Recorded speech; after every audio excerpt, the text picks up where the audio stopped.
All right, guys, listen, man. We've been operating these t-shirt businesses under the radar as hobbies and all of that stuff for a long time now. Even if you just started, it's time to get the information on how to go and when to go legit. I'm here with the self-employed tax guy, and we're going to get to that information right after the intro.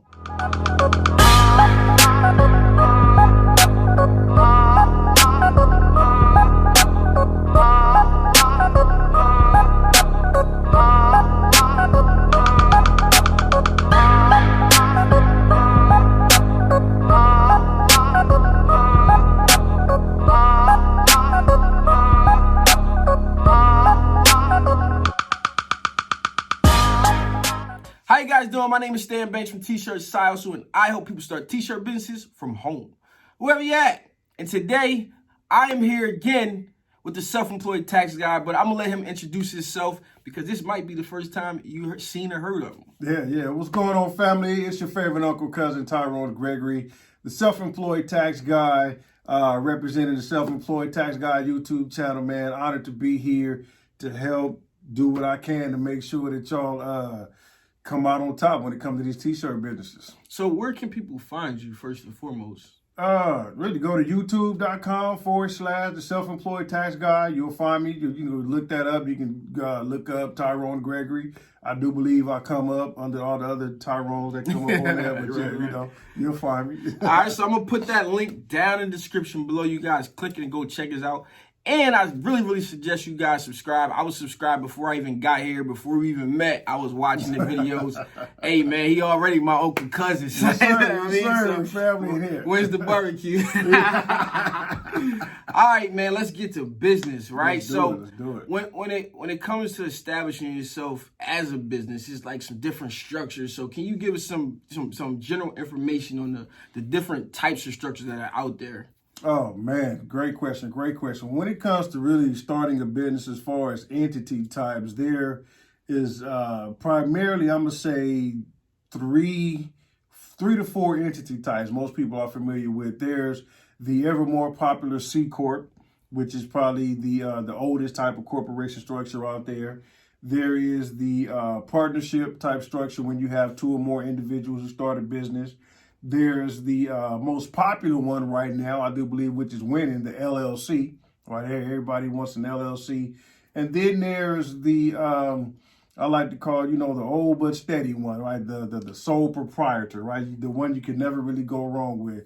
So those are the most common types of business structures out there. And with those, of course, there's many other things that you can do, like DBAs and things like that. But for the most part, that's what you're looking at. That's interesting you said that, because that wasn't even one of the things I want to talk about. What is a DBA? DBA literally stands for doing business as. Now, DBA is what the term we use here, like in Cali. In other parts of the U.S., it's either DBA, fictitious business names, or FBA, trade names, associated names. So depending on where you are, it changes, right? But for the most part, is you doing business as another name, right? So like with DBAs are, in my opinion, great for people who want to test the waters because it doesn't cost a lot of money to establish. You really just go out there, you fill out the paperwork within your local jurisdiction or your local county, and they say, okay, Tyrone Gregory is now doing business as the self-employed tax guy. So I can now, at that point, operate under that name, right? And just kind of test it out. Because what happens if your idea that you're thinking about don't work? Well, you just get to walk away from it with no issues, no at all. Yeah, so DBAs is good. So under DBA, do you operate with the EIN number or just your social, or you can kind of do either of the two? How does that work? You can really do either two, and that's another great question, great topic, man. Because everybody thinks that they need an EIN. Well, what is an EIN? Think about it. It stands for Employer Identification Number. Keyword being employer. If you don't have employees, you don't need an EIN. Even the IRS really even speaks out against it. Like there's no need for it unless you're gonna have employees. That's the first time I ever heard that. I looked at it as your business social security number is what it was explained to, and so if you don't get an EIN number and you establish your business and you don't intend to have employees, So then you just operate under your social. Yeah, but that's under a DBA. Now, if you get a C corp, then you have to get an EIN. Got you. Because, well, you yourself is going to be an employee of the business. Yeah, so. Little tricks of the trade. Like, hey, listen, man, I'm learning something. I know they learning something if I'm learning something. Man, so I'm happy to share it. Happy to share it. You know, my audience, again, generally is about, you know, the t-shirt industry and stuff like that. So what do you think, like, is kind of like the most common thing that applies to us? You know what I mean? Obviously, a partnership is something that, if, say, you and I wanted to join a venture, but, you know, basically everybody says, do I need an LLC or should I be a sole proprietor? What is your take on that based off of, you know, basically the little bit I even told you about, you know, the industry or whatever the case is? What would you generally say to that question? Now, I'm going to say, so this is your favorite Uncle Cousin's personal opinion. Of course, depending on who you ask, you're going to get a different answer, right? If you ask a tax person, they'll give you a different answer. If you ask a finance person, different answer. Lawyer, different answer. So from my perspective, when it comes to t-shirt businesses, my favorite is the sole proprietorship or DBA, right? And the reason is because when you're starting, that's the key word, starting your business, you don't want to spend a lot of money up front. No question.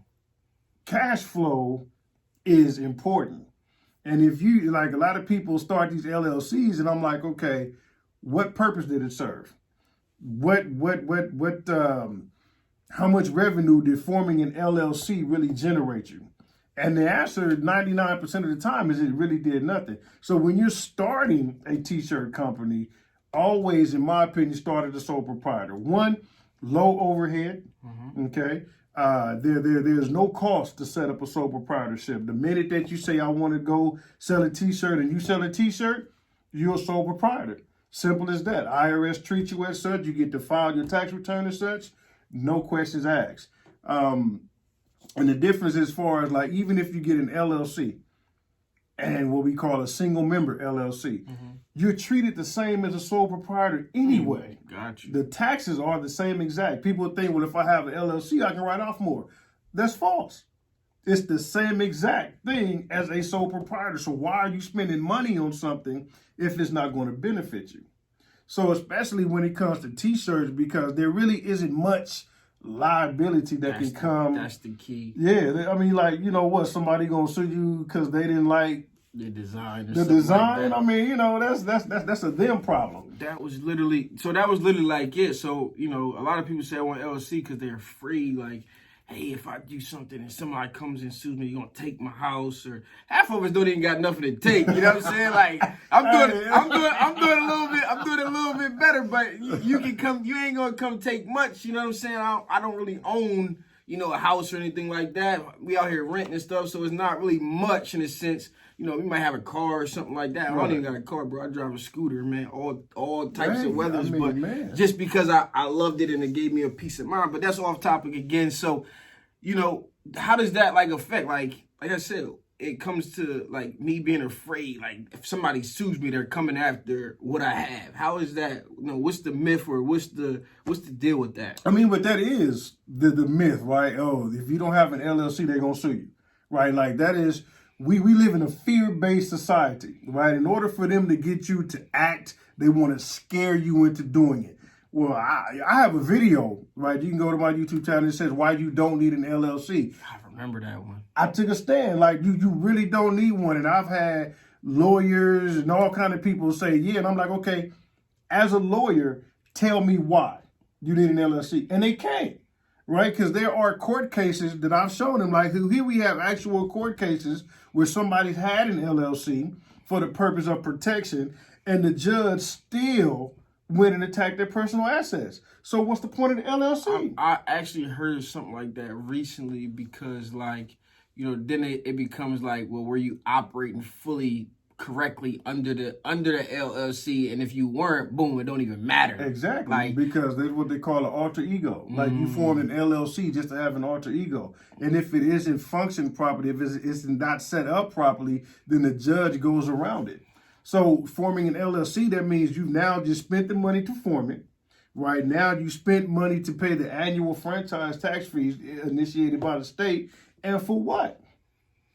Yeah, that's. It really does no Oh purpose. man, like it's like I got the framework for this interview, boy. It's so much information. We going, but is there any pros and cons associated, or did we cover them all? No, man. I don't know how much time you got, but let me just summarize it. LLCs do have a purpose, but they serve a purpose when you get to that level, right? When you're just starting out, focus your money, focus your time, focus your energy on building your business, identifying the customer who's going to buy from you, and do that. So to me, you get an LLC when you start making some money, okay? When you start accumulating assets, okay? When the business starts accumulating assets. Because remember, you want to separate your assets from the business assets. So when the business starts accumulating assets, get an LLC. And the reason you do that is because, remember, a single member LLC is the same as a sole proprietor. So self-employment tax. When you start making over a certain amount, you can have that LLC be taxed as an S corp. Gotcha. And then once it's taxed as an S corp, now we can do what we like to call in the accounting industry, change the color of money. Now we can get real strategic. Start doing things. You put yourself on payroll. The company writes off what it gets to pay you. Now you reduce the income. There's so many other beautiful, creative things you can do. But it takes money to do that. No question. So you don't want to sit up here and try to do that now when it's not beneficial because you have more money going out than you do coming in. So there are pros and cons. And again, one of the pros is being able to change the color of money. But of course, that's at a certain financial level. And then most people be like, well, what is that amount? It changes for every person. I would say start looking at it when you start bringing home net $60,000. And again, net is what should come your gross income minus your expenses. If that leftover number's at 60,000 or more, that profit, exactly. Then start looking at it.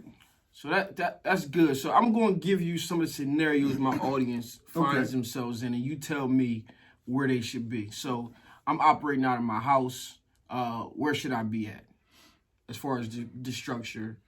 If you're operating out of your house, again, sole proprietor, DBA works, right? It's fairly simple. You obviously low overhead because you're working from home, right? You don't have enough to get a storefront right now, so assuming that the cash flow is low and tight, sole proprietor, DBA. All right, so now I got a small storefront. It's just me maybe, or maybe me and my wife, or, basically a family-run shop. A lot of people are in that situation. Where should we be then?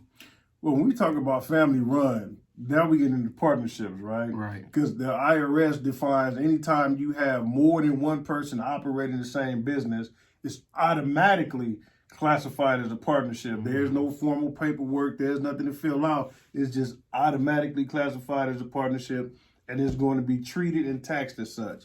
So even with that, if you're at a shop and you got we're working with family, at that point, I would look into maybe like having a partnership be taxed as an S corp, or maybe forming it into a limited liability partnership. Have their form as an S corp, because now we can put those same family members who may just be working around the shop for free. Now we putting them on payroll. Right now we writing that off. Now we deducting it, and if it's children, right? Now we get to pay these children that we normally would just come out of pocket with. We now put them on payroll, pay them up to a certain amount. Excuse me. They now have earned income. They can take that money and go open up a Roth IRA. Put that money in tax-free. And by the time they get 18, they got 80 racks to take out tax-free to do what they want to do. Talking about setting up a legacy. Yeah, exactly. I definitely need more of this information. That's where I'm at, man. I got kids. It's all about, everything I do now is become about how can I build this up to either leave them something or give them enough to spread their own wings and be their own person. So if it was just me at my storefront working, because I've been in shops in that situation and it's just that person. So should they still be an LLC at that point, or why, or can they still operate as a sole proprietor? They still can operate as a sole proprietor, because even though they got their storefront, if they're not netting, if they're not making that profit, having an LLC may not even benefit them. But if somebody's concerned about it, and I can hear them now. What if somebody coming to my shop, slip and fall, right? Yes, I'm the on liability. The liability. Well, guess what? That's what liability insurance is for. You can get liability insurance even as a sole proprietor, not have to. So it's so many twisted I'm about to break it down man. for you, man. Like, we in my office right now, right? I have an LLC. And the people like to say, I'm a hypocrite because I tell people don't get one, I have one. And the truth is I have one because nobody told me not to get one. So I did this like 10 years ago, and I'm learning the hard way. So I'm like, I'm going to keep it and just see what happens. So even with my LLC and renting out this office space, they told me you need to have $1 million liability coverage. And I'm like, why? I got an LLC. That's on the building probably that they required you to have that, right? Yeah. And I'm like, why do I need that if I have an LLC? I'm protected, right? There's that. They like, no, I don't want like that. We still need $1 million coverage, right? Yeah. So I still had to get $1 million insurance policy. And that's interesting because I think, when you don't know, I told you, I operate from like a need basis. Like I was doing a business of t-shirts, and I didn't get a business license until I got a school contract, and it's like, we're gonna need this, and this. So I was like, let me go get this, and that, because there's money. It's enough money right here now. Right. I mean, I need that. Too, though. Yeah, I need that. So you look at it and then like, well, we wanted to vend at some events, and I had a guy who had a food truck. He's like, I need a $1 million insurance policy, even vend at this event. And it's like some stuff that, until you get into business, on the job training, you really don't know or need until you operate off of that same thing. Exactly. Operate out of fear. You need to have it. So I need to do this to run my business. So obviously now, the last one was a shop with employees, but at that point, you got employees. You should definitely be. I'll say, if you have employees, that means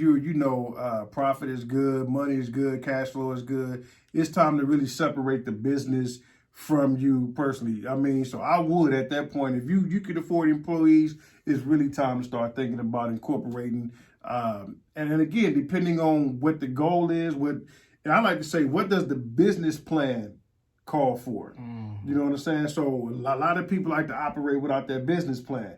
But the business plan lets you know, do I need an LLC or do I need a C Corp? You know what I'm saying? Do I want to be taxed as an S Corp or am I fine being taxed just as a single member LLC? The business plan tells us what that is because it's going to be based on those projections.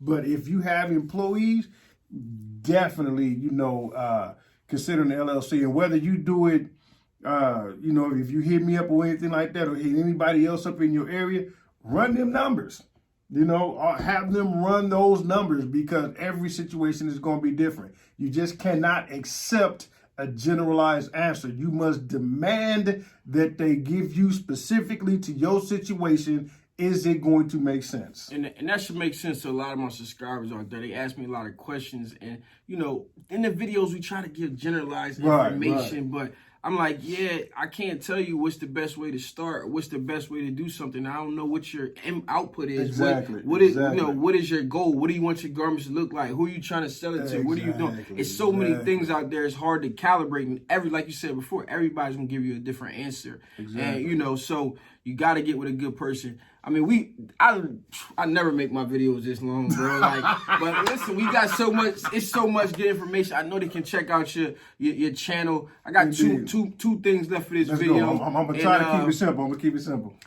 What's the steps for applying for the business license or LLC? Really? Well, let's start with the LLC, right? So you get the LLC first, especially because the LLC and the business license, two separate things. Get the LLC first so you can apply for the business license under the LLC name. The steps for applying with the LLC is simply going to the Secretary of State website. Of course, everyone is going to be different, but look for the business formation section and fill out the article of organization. That's the key because a C Corp is an article of incorporation. LLC is articles of organization. Very distinct difference. Fill it out. Don't let nobody think that you need a lawyer to help fill it out, man, because it's going to ask you questions about your business. Simple. You don't need to hire nobody. Get a lawyer when you need to start creating the formal documents for the business, right? That's all you really need as far as that goes. For the business license, every jurisdiction, city, county is different. Some might not even require that you have a business license, but once you form the LLC, contact your local area where you're going to be working at and see if you need a business license. And if so, just answer the questions. Most business licenses want to know, okay, what are you doing? And is it zoned for that? Right. Yeah. So you could walk out with a like a temporary one the same day. Listen, trust me, I told you. It was like, hey, I need this. Let's go get it. I walked out with a little sample drink. I didn't even care. That drink was like basically dated for the day. Like, here, I'm a business now. Take this. Give me that money, right? Exactly. So, and then what about an EIN number? If you're getting an LLC, again, definitely, I would say get an EIN number, even though you may not have employees, because if you opt to be taxed as an S Corp, you are going to become the employee of your business. So you need that. So definitely get it. It's free. Don't ever pay somebody to get an EIN number for you when you can go to irs.gov and get one for free in less than 5 minutes. Please don't ever pay nobody. I hate when people say, oh, I paid them to do that. Oh.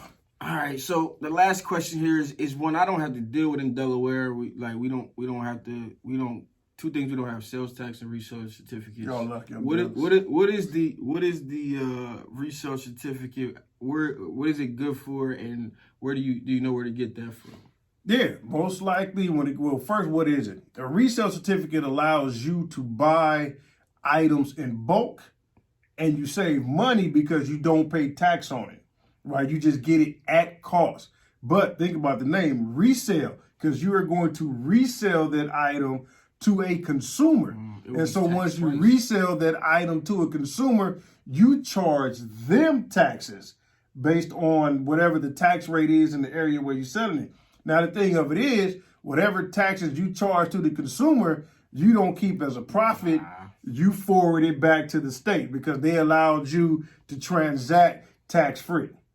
So that's definitely the benefit of having a resale license, especially with t-shirts, because you buy them in bulk. Yeah. You save money, but you do charge the customer tax, that sales tax you collect and remit it to the jurisdiction where you got your resale certificate from. Yeah, so that was good education for me now, so I can kind of answer this question when I get asked 100,000 times after this video, and I'll be like, and it's at the end of the video, maybe we break that out into a little piece of it. So in a sense, like, if you don't get a business license, you don't go legit, you don't do all this stuff, you buying, because I consider it like a wholesale resale. Like, they got cheap prices, but it's not quite as cheap as the wholesale, but it's not quite retail. So you kind of get taxed, you're getting taxed, and then technically you got to tax the customer. So that good is getting taxed twice, and you technically supposed to collect tax and then give that money away too. So you pay taxes twice on it, basically, right? So that's real interesting, man. Like, oh man, it's so much. It's so much. And I know, listen, if you guys got questions, first and foremost, go follow my man here. Yes, not gonna say my man, my favorite Uncle Cousin. Go ahead and follow him. And again, that information is down in the description. But also put the questions down there. I'll be answering them. I'm sure he'll pop in when he got a second here and answer some questions for you guys. So we're going to wrap this video up, but we got more content coming for you guys. This has been your boy Stan Banks here with the Self-Employed Tax Guy. Peace.